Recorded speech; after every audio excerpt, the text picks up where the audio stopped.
Ses kontrol. Ses tanıma. Ses kontrol.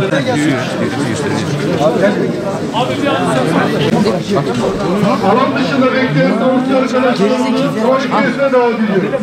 Sağlıkçı burada, bakanlık nerede? Hükümet hekimlere 2500-5000 TL aralığından zam verileceğini ve konuyla ilgili yasal düzenlemenin aynı gün meclise geleceğini açıkladı. Biz hekimlere zam verilmesi noktasında sevindik, mutlu olduk. Ancak diğer geri kalan bütün sağlık çalışanlarının kapsam dışında olmasına da üzüldük. Tepkimiz bundandır. Geride kalan sağlık çalışanlarının ücretlerini herhangi bir iyileştirme yapılamayacağını öğrendik. Sadece Sağlık Bakanlığı bünyesinde sağlık çalışanları değil, aile hekimlerimiz yanı sıra üniversite hastanelerinde çalışan öğretim üyeleri, araştırma görevlerinde de zam kapsamının dışında tutulmuş. Tek gösterge hastayı, hakkımız refah payı.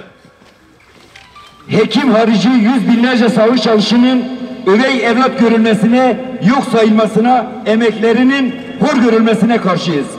Can kurtarmak için canını vermekten çekinmeyen sağlık çalışanlarının, fedakarlıklarının, mücadelelerinin, gayretinin görmezden gelinmesine karşıyız. Sağlıkçı tükendi, pandemi bitmedi. Sağlıkçı tükendi, pandemi bitmedi. Açıklamalara bakacak olursak zam konusu bütçe görüşmeleri neticesinde tekrar meclis gündemine gelecek. Burada siyasi iradeye sesleniyoruz. Meclisten yüz binlerce sağlık çalışanı övey evlat olmadığını gösteren kapsamlı ve adil bir zam kararını bekliyoruz. Zam konusuna gelince bu ayrımcılık niye? Ayrımcılık yaparak yüz binlerce sağlık çalışanıyla helalleşeceklerini mi düşünüyorlar? Ya da ayrımcılık yaparak çalışma barışını sağlayacaklarını, çalışanların moral ve motivasyon artıracaklarını mı düşünüyorlar? Saha gerçekten yoksun oldu, bitti masa başı kararları bunların olması mümkün değil.